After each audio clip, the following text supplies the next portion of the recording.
Can you believe it?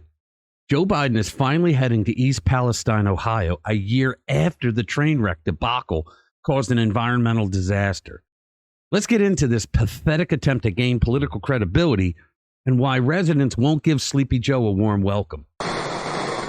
Hey guys, welcome back to the channel. So we're going to get into the real scoop on President Brandon's upcoming trip to East Palestine, Ohio. Now, we all remember that disastrous train derailment last February that leaked chemicals and caused major damage. But where was Biden?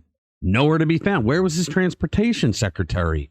Pete Buttigieg? Nowhere to be found. He didn't even bother to show up and survey the destruction, this president. But now, suddenly, a year later, an election year, Biden decides he needs some good PR, so he's heading to East Palestine for a photo op. How convenient. The White House says he wants to discuss federal support for the community. Oh, really? Maybe he should have done that I don't know, a year ago? You think about it?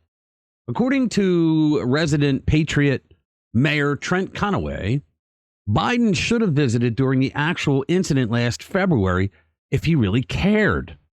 I mean, imagine the moose nuts on this guy to go now. We all know Brandon only cares about his poll numbers, not the American people.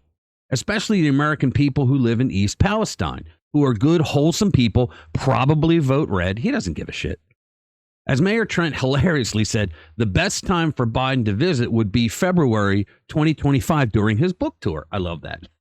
Here, I'll let the mayor speak for himself. Give it a listen. 4 weeks ago, the East Palestine mayor released a statement about this possibly happened. The president is always welcome to our town, he said. That being said, I don't know what he would do here now. We're going on a year and nothing from the White House. The best time for him to come would be February of 2025 when he's on his book tour. Nice. Kelly Saberi of Fox Business caught up with him after the news today. Take a listen.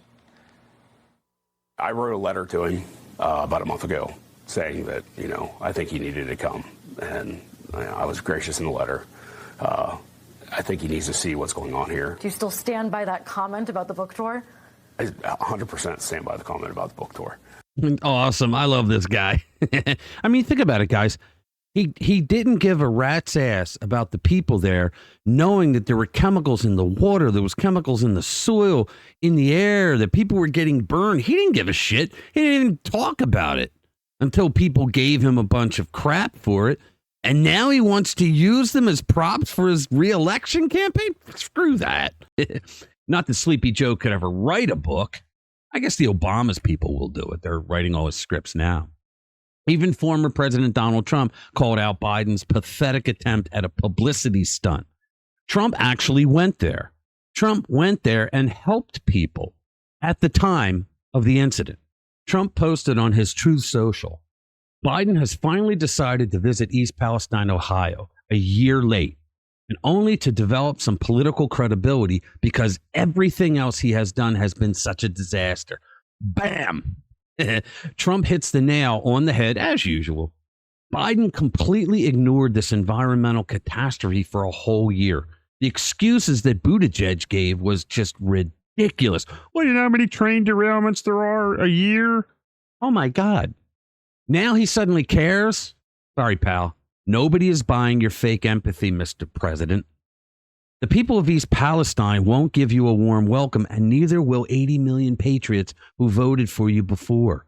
So in summary, Biden is a sad disaster of a president trying to score some political points from a tragedy he ignored a year ago. His reception in East Palestine will be colder than an evening with Hillary Clinton. Maybe he should just stay in his basement where he belongs.